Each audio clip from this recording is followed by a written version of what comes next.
I made a mistake, and just 30 seconds before I asked Eldert, how do I pronounce his last name? Is it Grootenboer? And he said, no, it's So I have no idea. And we will go with Eldert. Also, his colleagues told me to call him by his nickname, which I had a dilemma whether I use it or not. And then his wife came up and said, I allow it. So meet Mr. Eldert, the Ginger Santa. And yeah. That's my only justification. If not your wife, I would be so silent and so modest. I don't mind. Don't blame me. I won't. Anyway, we're going to talk about what? About Azure Service Bus, and so what is new and what is coming. And that's it. Bye. Thank you. And so thank you everyone for being here. I hope you all enjoying the conference. I've already seen some really good sessions myself. Thank you for being here. I know it's always hard to pick good sessions, so I'm happy that you're all here. And yeah, so today we are going to talk about the latest and greatest from Azure Service Bus. So quick introduction about myself. I'm Eldert Grootenboer. I'm the program manager for Azure Service Bus. I work with Microsoft. I joined Microsoft back in February. Before that, I was an Azure MVP living in the Netherlands. I joined Microsoft, moved to Canada, and living there now. If you have any questions, any remarks, you can always reach out to me on Twitter, on my email. So feel free to go there. And with that, let's have a look what we are going to talk about today. So I'm going to start with a quick introduction on Azure Service Bus. Who here is already working with Azure Service Bus? So a couple of people, not everyone, so just a quick introduction, so everyone's on the same level, like what is this service and why should I use this? Then we're going to have a look at the recent releases. So what we released at Ignite, basically. Then we are going to talk about what's coming soon. So this will be what's coming in the next 3 to 6 months. And finally, we are going to have a look at the roadmap. So this will be stuff that we are now like in the design phase, but there's no time frames yet or anything like that. But I'm going to talk a bit about like what are we thinking of and why are we thinking of this. And for all those things, I'm also going to give a bit of background, like why did we make certain decisions, what do we use behind the scenes, so you have a bit better understanding, like okay, why are you actually building what you are building on Service Bus. So first, a quick introduction in Azure Service Bus, like I said, just to get everyone on the same page.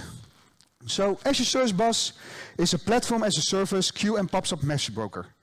So we have queues and pops up. And a queue is basically I can have one or multiple producers, I can have one or multiple competing consumers, and the producers push message onto the queue, and the consumers grab those messages. Each message is only consumed by one consumer, and they can then either complete that message or put it back on the queue if they want. More on those kind of log modes later. Basically just like I put something on there, one consumer gets it, processes it, and it's done with it. Pops up, or topics in Azure Service Bus, is I have, once again, one or multiple producers. They put message on the queue, or on a topic in this case. But now I can have one or multiple subscriptions. And each message can go to one or multiple of those subscriptions. And you can do things like filtering here. So you can, for example, say, well, all my messages for with the header Western Europe should go to one subscription. All messages with the header Western America go to another subscription. So I can actually start routing messages around. And then each subscription, once again, has one or multiple competing consumers. So messages can go to different subscriptions. And then each subscription, the message will be picked up by one consumer again and processed. It's a PaaS service, so we fully manage this for you. We make sure that your infrastructure is running. We make sure that you basically just have to focus on your own implementation, on your own business logic. We are compliant with AMQP 1.0 and JMS 2.0. So AMQP is the protocol for message exchange. So the Advanced Message Queuing Protocol. JMS is something from MQ, so it's in the Java world. And basically, if you have any MQ system, ActiveMQ, IBM MQ, you name it, basically you can just change your connection string, import the packages, and you can start using Service Bus. So it's really easy to switch from one of your MQ products to Azure as well. We have a polyglot Azure SDK, so we have different languages. Of course, we have .NET, C#, but we also have Java, JavaScript, Python, Go, and I'm probably forgetting one or two there as well. We have industry-leading reliability and availability. So our official SLA is 3 nines, so 99.9. In practice, we see that we normally hit about 5 or 6 nines internally. And when I say internally, that means that for whatever reason something goes wrong internally, we will retry it. If you use our SDKs, you will not notice it at all, like all the retries are built into SDK. So in practice, most of our customers will see about 7 or 8 nines availability. And what's even more important, we will never lose a message. This is how Service Bus was built. We will never lose a message. If you send a message to us and you get an OK back, it will be there. So Service Bus was actually one of the first services that was built in Azure, so we are around since 2010 and already internally before that. We have never lost a message in Service Bus. And that's really important because your messages are probably important to you. It might be financial data, HR data, whatever, but they have some value for you. So you don't want to lose these messages. So we make sure of that. And of course, we integrate with other Azure services. So we have bindings for Azure Functions, we have connectors for Azure Logic Apps, and we want to make sure that for you it's very easy to get started with Service Bus and the other Azure services. So it's a nice, seamless experience. In Service Bus, we have 3 different tiers. So we have the basic tier. We don't have many customers actually using this tier. It's a very limited tier. There's basically just queues, schedule messages, that's it. Most of our customers are actually on the standard or the premium tier. So the basic tier, I'm not going to talk too much, but standard tier is our pay-as-you-go tier. So you pay per message basically, or actually I think it's per 10,000 messages or something like that. But basically you only pay for what you use. It's shared hardware, so that's also why you can do this a bit cheaper. And like I said, you pay per message or per 10,000 messages. And here you have things like you have queues, topics, you can schedule messages, so you can say, okay, deliver this message on the queue, but only show it, for example, after 5 minutes. You can do transactions, so if you want to get a message, do something with the message, publish it back on the queue, you can do this with transaction. Deduplication, so you can actually say, I want to deduplicate my messages, and then we will check if a message comes in, if you have not already received it. Sessions, which allow you to do in-order processing on a single consumer. So of course you already have in-order processing on the queue, but if you have multiple consumers, the message will just be picked up by those different consumers. If you have a set of messages that belong together, for example, all messages that belong to one order or to one customer that you want to process in order, you can use a session. So you set a session ID on those messages. All the messages with the same session ID will be processed by the same consumer. But of course, if you have different session IDs, different sessions, then you still process those parallel. Forward to and send via, so you can say, okay, I want to deliver on this queue, but then I want to internally route it to another queue. For example, if you want to do some fan-out scenarios or something like that. And we have a 256 KB message size here. So like I said, this is really like your serverless pay-as-you-go offering. Now the downside of this one is what I already mentioned, you're on shared hardware. So what you will sometimes notice is that you might have a noisy neighbor.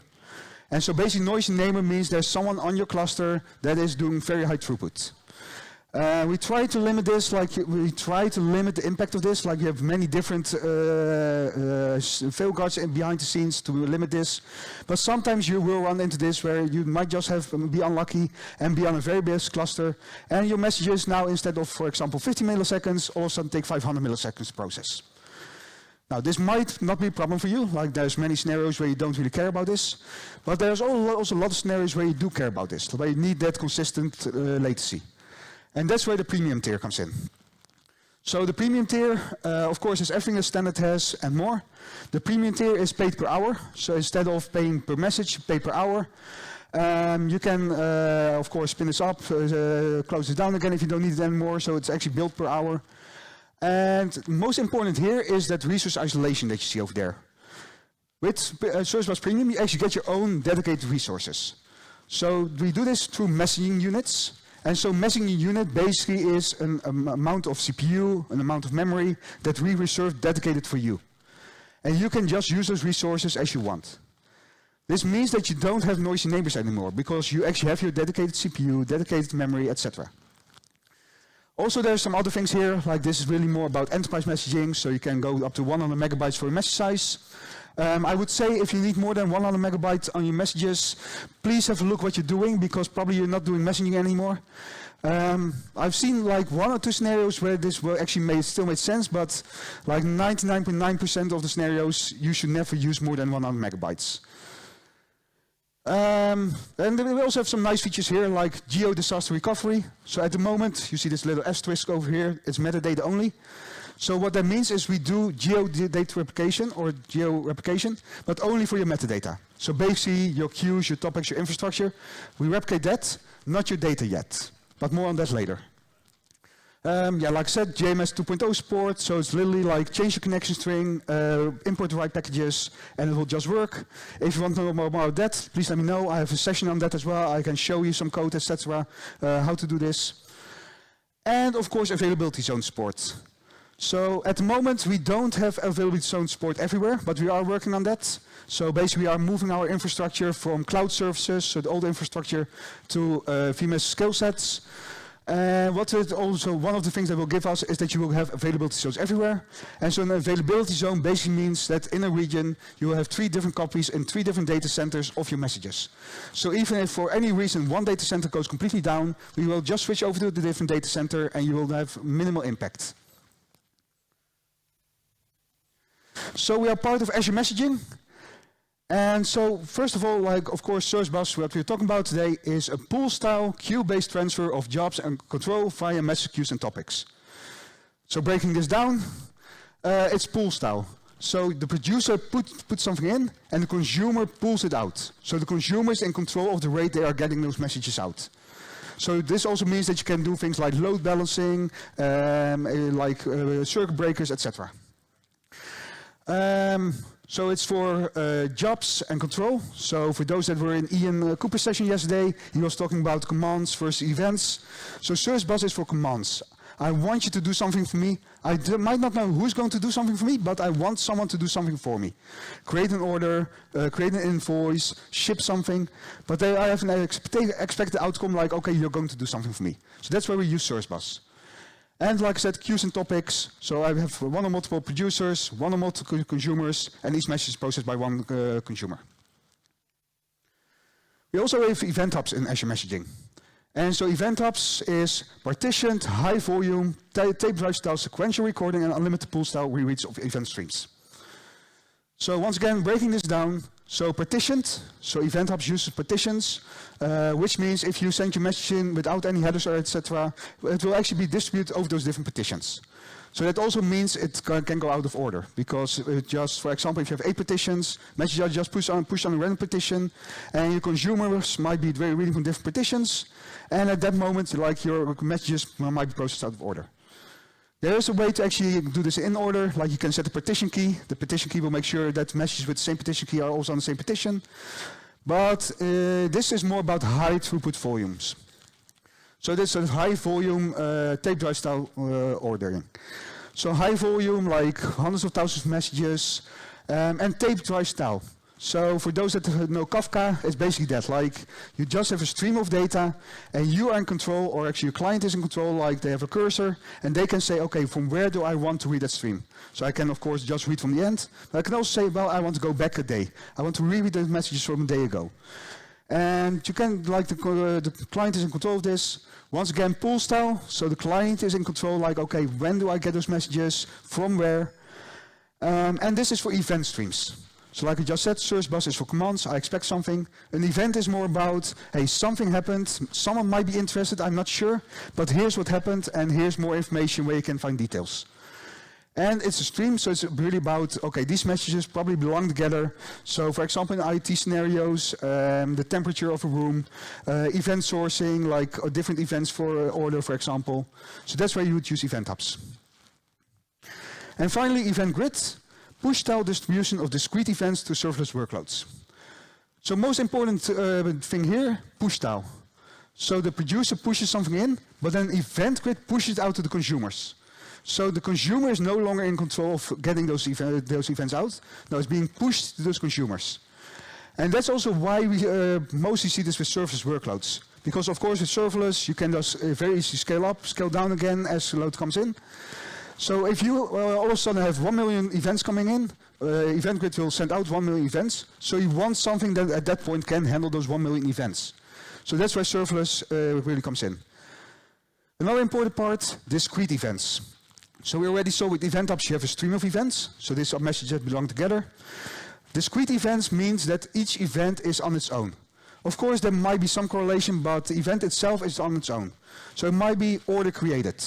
Or one of the samples that we have on our samples page is a message was uploaded in blob storage. I sent an event via Event Grid to a function. The function picks up that blob, it does some processing, and it finishes again. And this is all very integrated, very seamless. One more thing I want to say. So with Service Bus, I already mentioned, you can very easily switch from MQ products via JMS. Event Hubs has something similar for Kafka. So in your Kafka application, you can basically just change the connection string, point it to Event Hubs, and it will just work.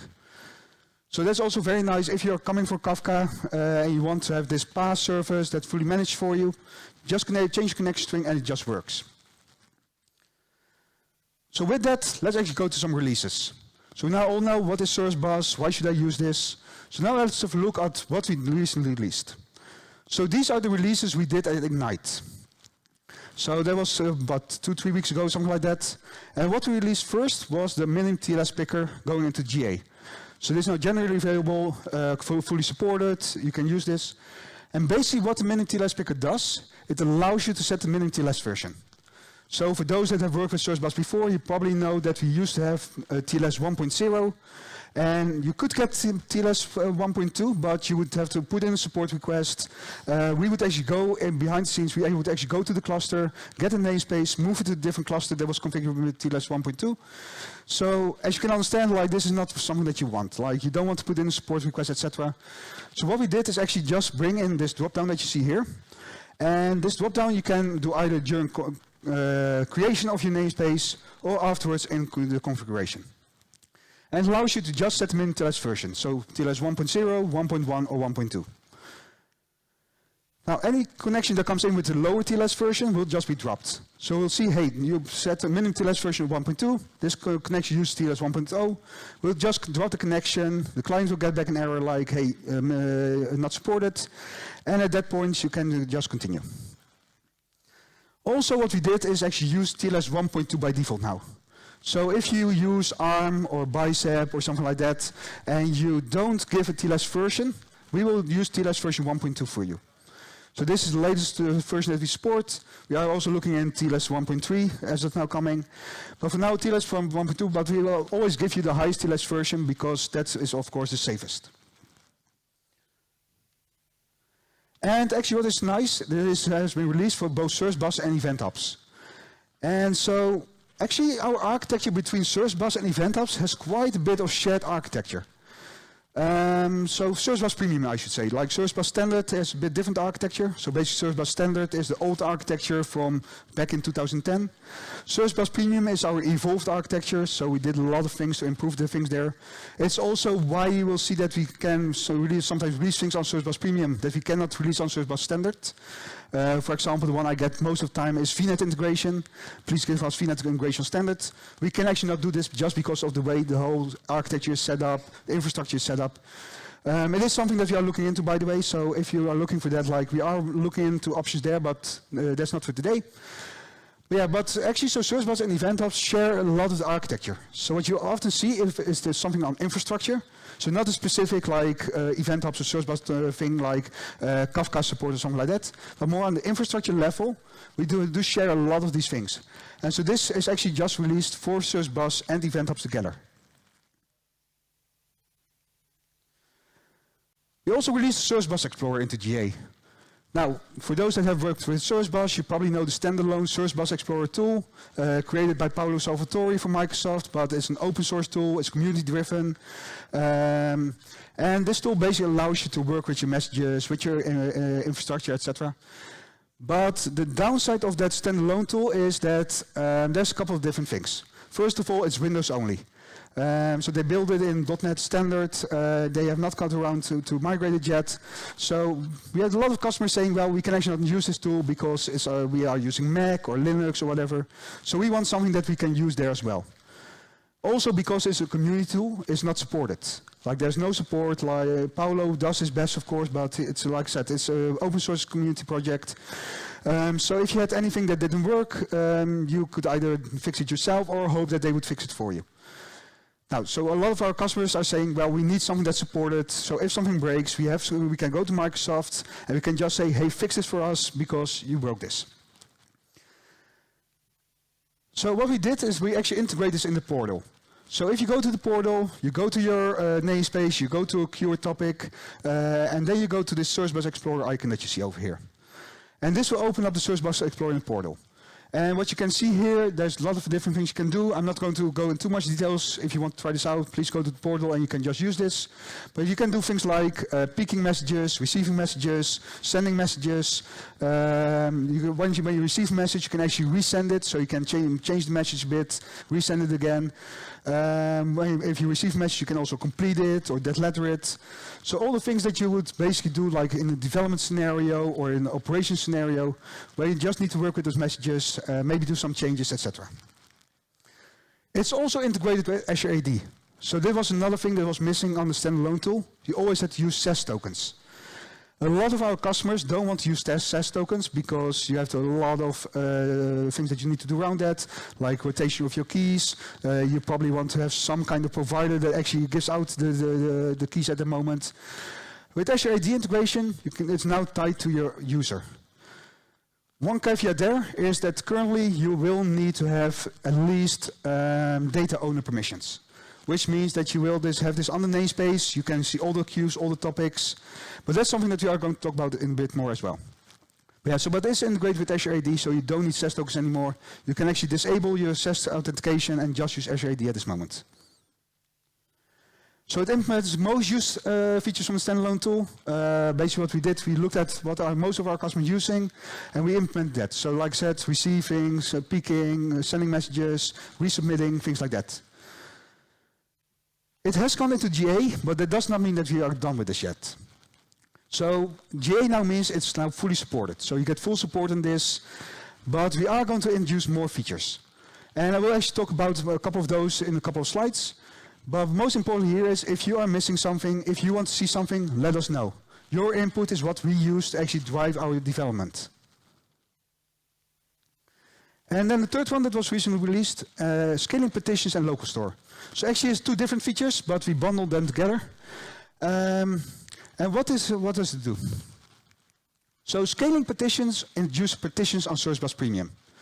We already have partitioning on Service Bus Standard, but that works quite different than on Premium. So on Standard, if you enable partitioning, you just get 16 partitions, and we manage that for you. And you send messages there, and like same with Event Hubs, you can use a partition key if you want to have the same partition. If you don't do that, it will just be distributed across partitions. Now with Premium, what we actually did is you set the number of partitions. So when you create your namespace, you can set a number of partitions. This can only be done during namespace creation, so you cannot change this afterwards. But what this allows you to do is actually do much higher scaling. So like I said, you get meshing units with Service Bus Premium. So a meshing unit is X amount of CPU, X amount of memory. And so if you get more meshing units, then you can scale higher. For each meshing unit, you can do about 4,000 messages per second. Of course, fully optimized, etc. So if you, up to now, you could do 16 messaging units. We had customers that were saying, well, we need more than that. Because now they were sharding of different namespaces. They had to do a lot of control themselves. They don't want to do that. They said, we want to go beyond those 16 messaging units. Now, those 16 messaging units was basically a physical limitation by our clusters. So we could not say, okay, we'll just make bigger clusters because it doesn't work that way.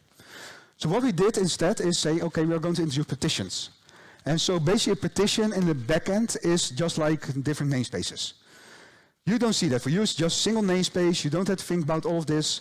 You can now just say, okay, I want to have 2 partitions or 4 partitions. And then for each partition, you can do 16 messaging units. So if you have 4 partitions, you can go up to 64 messaging units. So we go up to 4 in the public preview. Once we go GA, we probably want to raise this to 60 messaging units, so you can go up to 250, 16 partitions, so you can go up to 256 message units. If I ever get a client that needs 256 message units, I'm very happy. Let's put it that way. But it allows for much higher scalability because now your messages are distributed over those partitions. Like I said, same concept. You can create a partition key, so it all comes into the same partition. You can use session IDs. Actually, I will have that in a second. But first of all, like focus on high throughput scenarios. Where ordering might be less important. Like, okay, I just need to have a lot of messages going through, but my order is not that important. But like I said, you can use the relative order.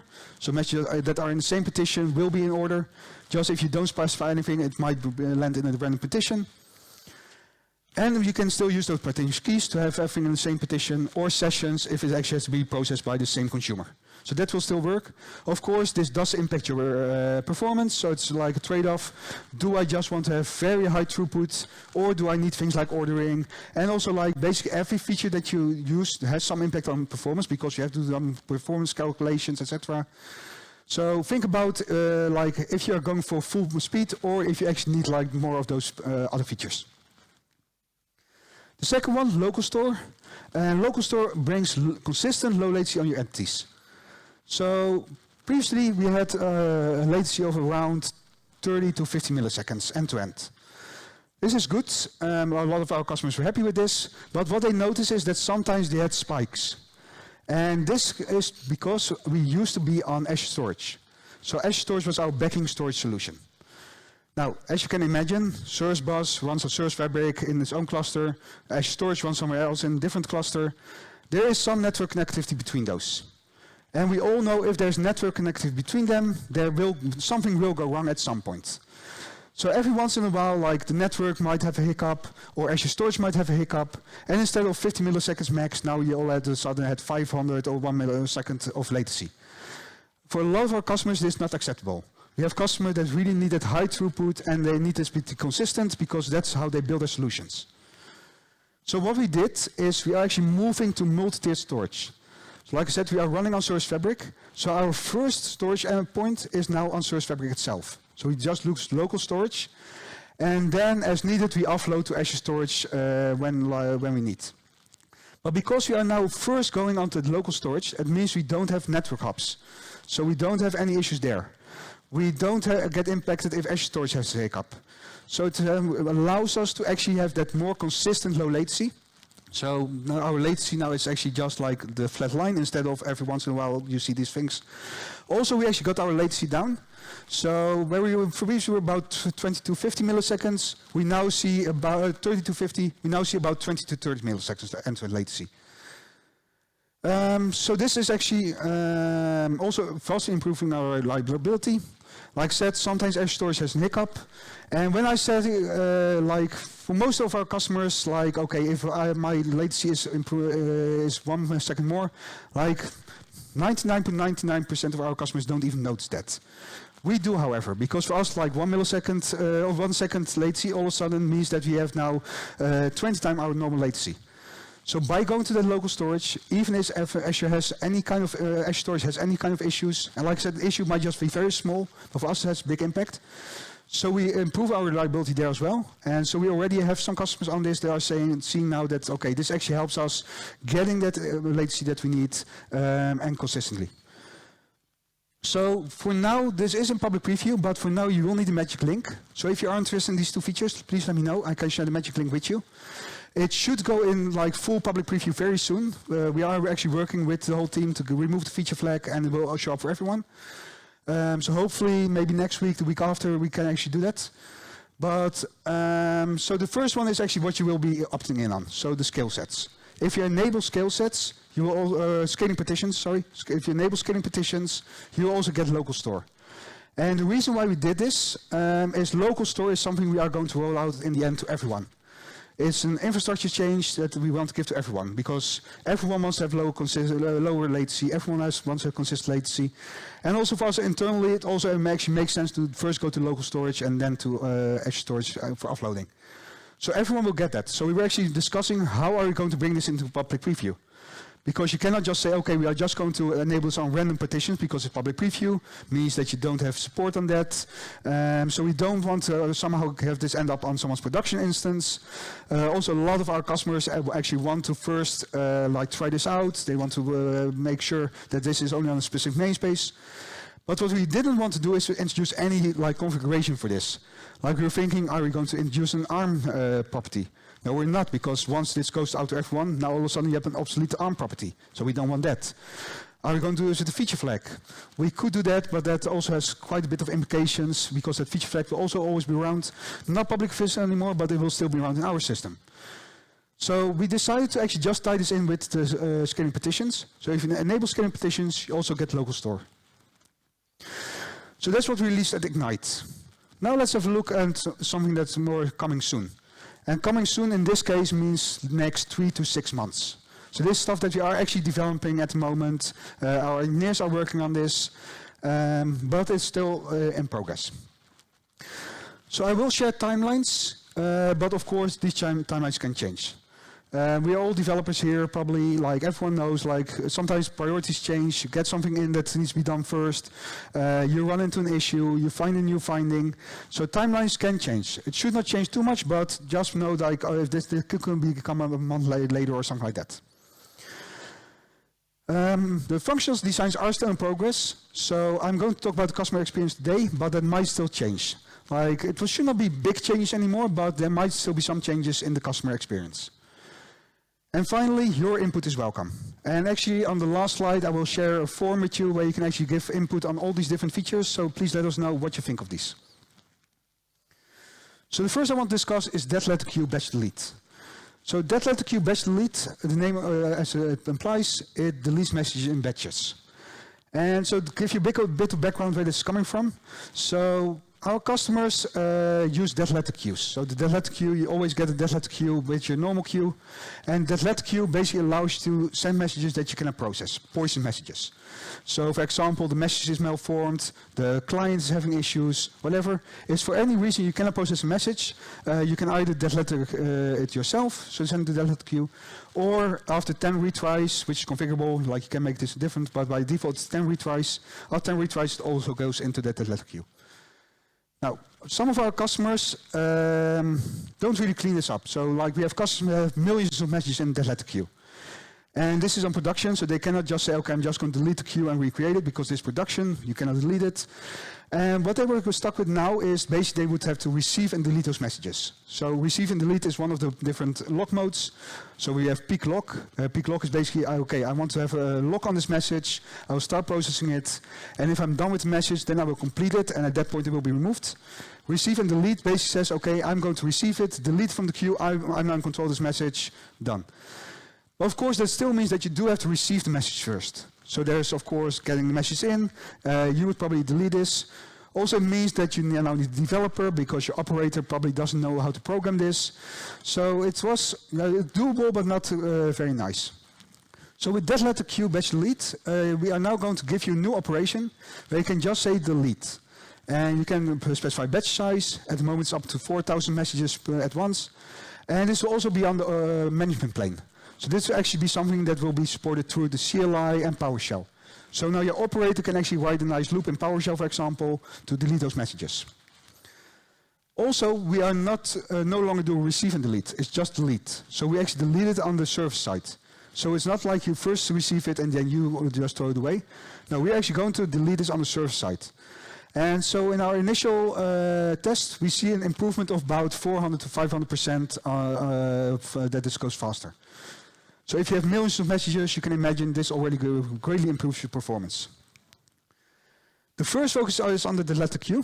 So what we see normally is like the dead letter queue is the one that fills up, because messages get poison messages, but you just resend the message, so you don't really care about the poison message, and over time that queue grows and grows and grows. So that's why we are first focused on that letter queue. We are also thinking if we want to bring this to the normal queues, and especially we are also thinking about introducing, for example, some filters or stuff like that, where you might say, okay, delete everything between this and this time frame, and then it also makes sense to bring this on normal queues, but that's something we are still discussing. So probably the first version will just be the letter queue, and then maybe a future version we're also going to do this on the other queues. Of course, we'll be integrated with Service Bus Explorer in the portal that I just showed you. We're actually thinking to just make this a purge button, so you can actually just say, okay, purge the entire queue, instead of having to click on that button a couple of thousand times. And we're also thinking about evolving this into a full purge. So the reason why we first chose batch delete though, instead of a full purge, is if you do a full purge, that means that you do one action and then we are going to run through all those messages. If you have millions of messages in your queue, you run into some issues. On standard, you get credits. So I think it's like 1,000 credits per minute or something like that. And if you run to those credits, we will throttle you until you get new credits.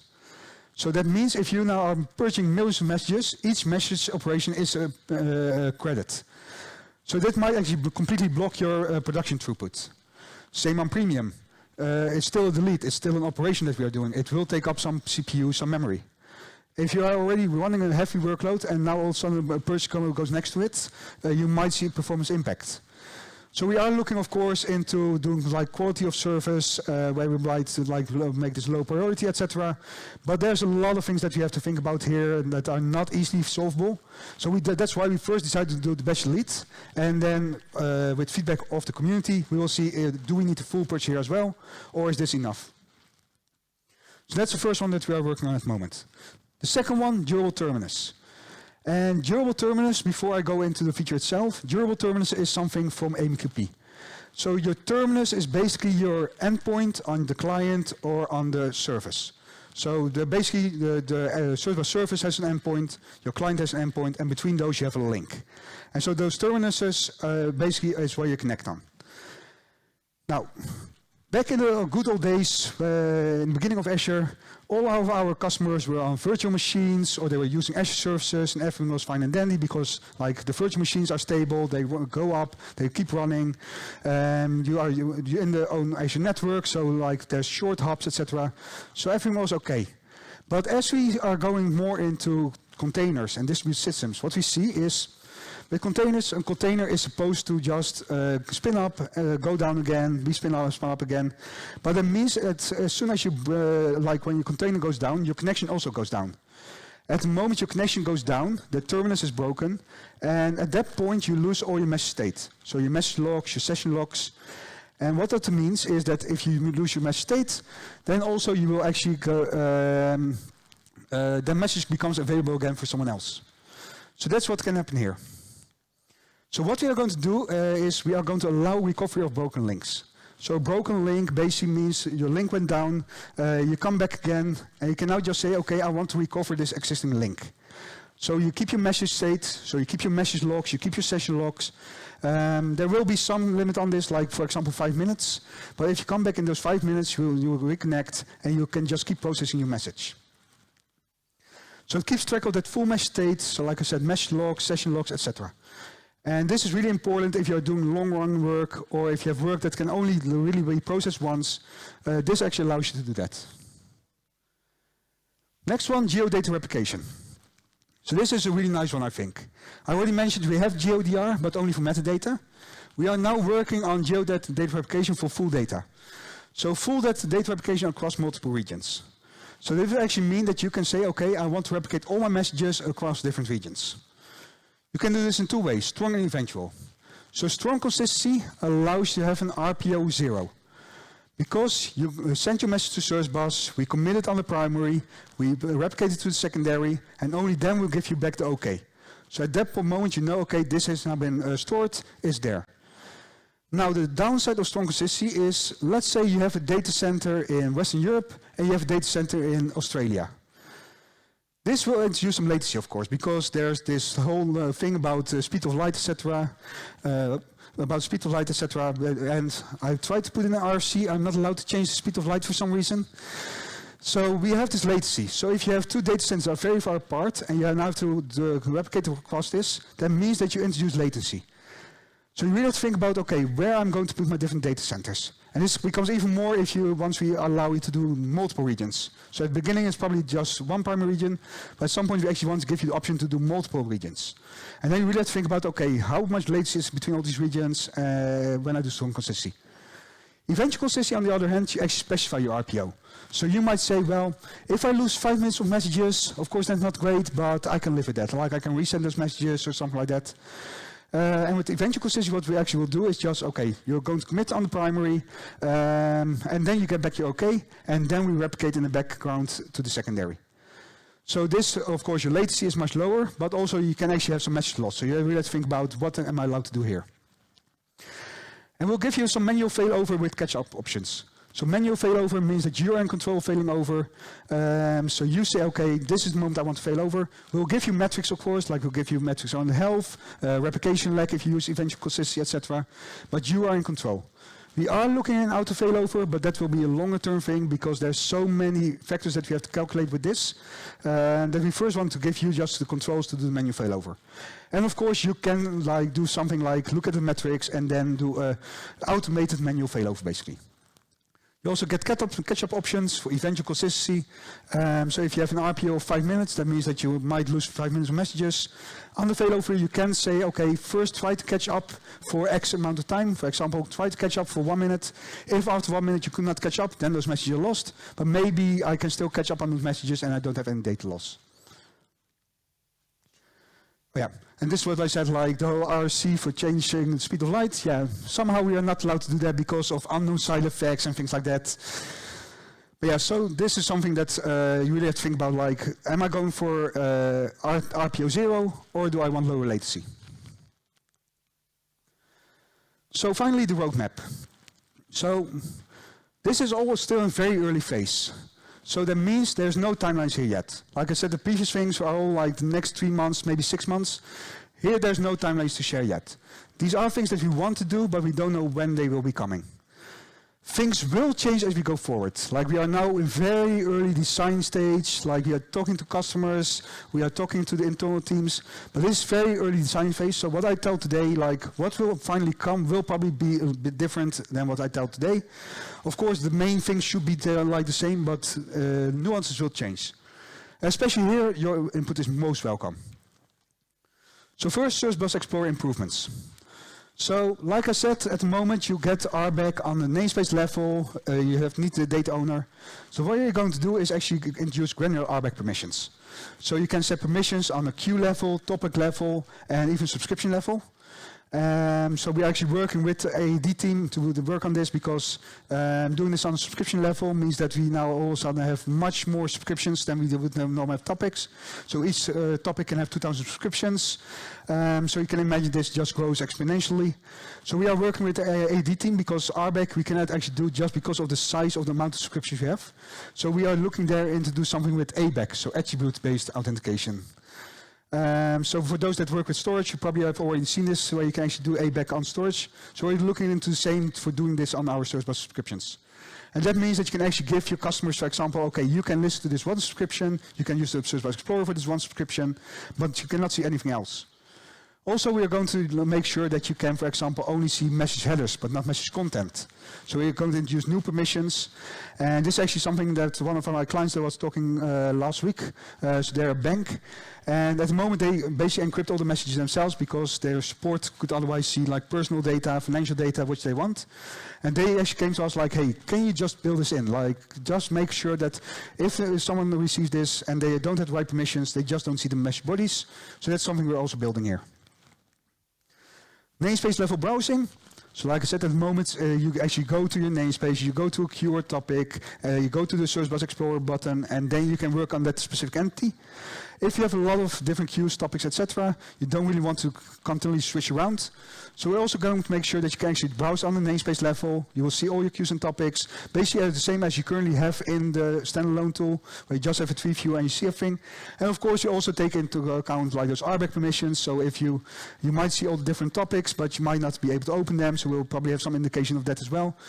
But basically, allowing you to browse on the namespace level. And finally, we also want to bring this back as a standalone tool. So it's of course a bit strange. We just had a standalone tool. We are now incorporating it in the portal, and we are now going back to standalone tool. But what we want is we still have customers that are saying, well, our operations team actually doesn't have access to the portal. So we need to give them some way to actually do this with the standalone tool. So we are thinking, for example, incorporating this in Visual Studio Code. Like I said, there's nothing decided yet, but that's one of the things that we are thinking about now. Incorporate this into Visual Studio Code, so you can then use that over there, and you have the same experience as in the portal, but without actually needing access to the portal. Subscription metrics, also something that we have a lot of customers asking for, and also something that's not easy to accomplish, but that we are working on. So what we want to do is provide metrics on that topic subscription level. Once again, the reason why we cannot do this yet is just because of the sheer amount of subscriptions that we have over all our namespaces. So you can imagine, at the moment we do on the topic level. Now, if you do it on the subscription level, that means that your message, the amount of events that we send out goes by hundreds to 1,000 times more, because we can go up to 2,000 subscriptions. And every operation does some logging. So that logging will just become much more. And at the moment, our internal MDM system just cannot handle the load. And this MDM system is tied in with our support systems, with our metric systems. There's a lot of systems around this. So we're actually talking to that MDM team now, and they are looking into giving us like an MDM premium. So they are looking into that, but that will probably be something that they can do maybe next year, the year after that. So that is quite a bit out. So we're also following an alternative route. We're also looking into basically allowing you to send this to Log Analytics, because Log Analytics can actually do this. Log Analytics can handle this load. So that's something that you're also looking into. Event Hubs actually already does it, so we already have the framework for it. So we're also looking, can we do this over there? And then what you can do is actually get alerts and dashboards on top of that. So if it's in Log Analytics, like you can use Custo to create graphs on this, you can query it, you can put alerts on this. So for example, if you have a single subscription that has a million messages in that and all the others are at zero, there's probably something wrong with that one subscription with a subscriber. So you can now actually see this and get an alert on that. Also, auto-scaling on subscription length. And this is actually an ask from the functions team. So the Azure Functions team, at the moment, what they do, if you create a function that's listening to a subscription, they will actually check the topic length to see if they need to scale up. Now, if you have a topic with, let's say, 500 subscriptions, 499 of those are running fine. One of them has that 1 million message in that. All your 500 functions will start spinning up because they just see, hey, there's a million messages waiting for me. They don't know on which subscription those messages are. So now all of a sudden they are spinning up all your different functions and you are paying way more than you need. So that's also why we need this, so they can actually auto-scale on that subscription length of that one single subscription. And finally, and this is a bit more controversial one, I would say, the local emulator. So for those that have been following, there's a GitHub issue that we have open by Jimmy Bogart, basically just asking like, hey, what is the local development story? Perfectly fine ask. There is no local development story. That thread got a bit out of hand. Like there's a lot of discussion over there. But the final point is here. Like we do want to give you a local emulator, but the local emulator is hard to give, and I will tell you why. But first, what we want to give you is a cross-platform containerized experience for development and testing purposes. So we want to give you something that you can run in a container. That's already the first challenge. Service Bus is built on Service Fabric. You cannot just say, okay, I'm now going to push this in a container. Like, it doesn't work that way. Even if we could push this in a container, the sheer amount of resource that you would need would completely throw everything out of the window for dev test purposes. Because basically you would need a small farm just to run your dev test tools. So we really have to think about, okay, how are we going to containerize this in such a way that you get a small container that you can just plug into your pipelines that will spin up in a couple of seconds, but still give you the functionality that you need for Service Bus. It has to be cross-platform, another challenge. At the moment, a lot of our code is still on .NET Standard.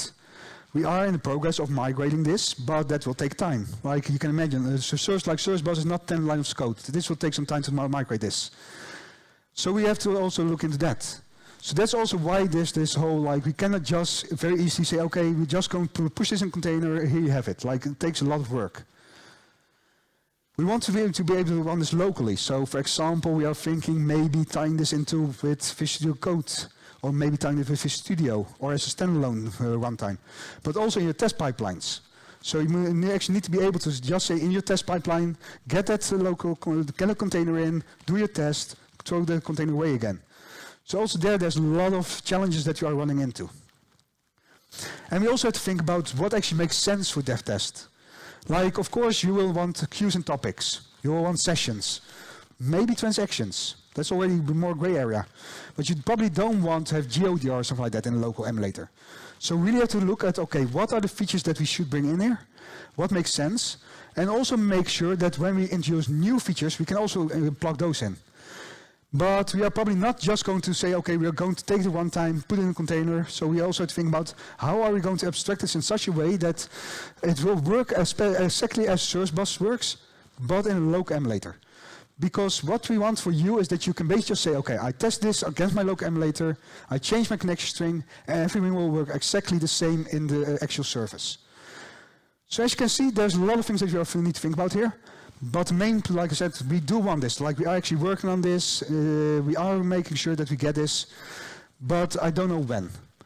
Yeah, so this is the one that is, for me, like, very close to my heart. Like I said, I was an MVP before. I was a consultant before. I know we need this. Everyone in my team does. But it actually takes some time and takes some challenge that you first have to solve. So it will come, just don't know when. And with that, we're almost done. So the takeaways.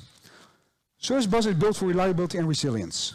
As you saw today, with the scaling partitions, with the local store, there's a lot of features that you are building just to make sure that your workloads are stable, performant, low latency. And so there's actually 5 pillars that my dev manager always asks me, like, hey, does it fit in one of these pillars? So scalability, stability, security, all those things, like things that are really important for our customers. And if we get a feature that falls into one of those pillars, that feature will get priority. So that's also why I'm saying, like, things might, the timelines might change, because we might actually get one of those features in where it's like, hey, we really need this for scalability or for stability. That will always get priority first, and then after that come all the other nice-to-have features. So the features that will make your life better, but also might not just actually improve your stability or anything like that. We are continuously evolving. So, like I said, for example, the Service Bus Explorer. Yes, we brought it to GA, but we are also going to make sure that we are going to introduce new features, that you will get more things there, and that's basically anything. If you give us feedback like, hey, I like this feature, but I want to have to do this, or hey, I don't like this feature because of this and this, let us know. We will see like what is your input. We will see if you have other customers that are running into this. We will look at the community, but really do provide your input. And so that's the last one. Your input is what we are working on. As a PM, basically my whole job is listening to the community, to our customers, getting all your requirements, getting all your input, and going to the engineering team saying, okay, this is what our customers want, how are we going to make this happen? And I can only do this if I get your input. Now, one thing I do want to say here, like, we listen to all your input, we take all your input seriously. That does not mean you will always get what you want. That's one very important thing, because a lot of times I talk to the community, it's like, yeah, but I already gave this input, but you still have not implemented it. Now, like, we have priorities, we have the different things that we have to think about. There's like technical challenges, there's operational challenges. You cannot always get what you want, but we do always listen to you. And we do take every input seriously. And if we can do it, it will go on the backlog, and then at some point we can prioritize it, and hopefully at some point we can build this. Of course, this does not mean that this will be there next month or even next year, but we do try to get everything out there that we think makes sense. So with that, I would like to say thank you. Please scan the QR code, because that will bring you to a forum where you can give feedback on the session, can give feedback on everything I showed you today. Of course, you can contact me on Twitter, on my LinkedIn, on my email. If you have general feedback, use the akm.ms Azure Service Bus feedback. So that's our Azure IDs. You can vote our IDs, you can bring your own IDs. And the last one is same as behind the QR code. So Service Bus later graded feedback. So thank you, enjoy the rest of the conference. And if there's any questions, please look me up in the hallway. Yes, thank you very much. And regarding the questions, you will have to look him up in the hallway or on Twitter or anywhere else, because we don't have any more time. You were long. So, okay, we have a next session and the last session of the day on the stage in 3 minutes. It's going to be Ian Cooper, and that's it. Thank you very much.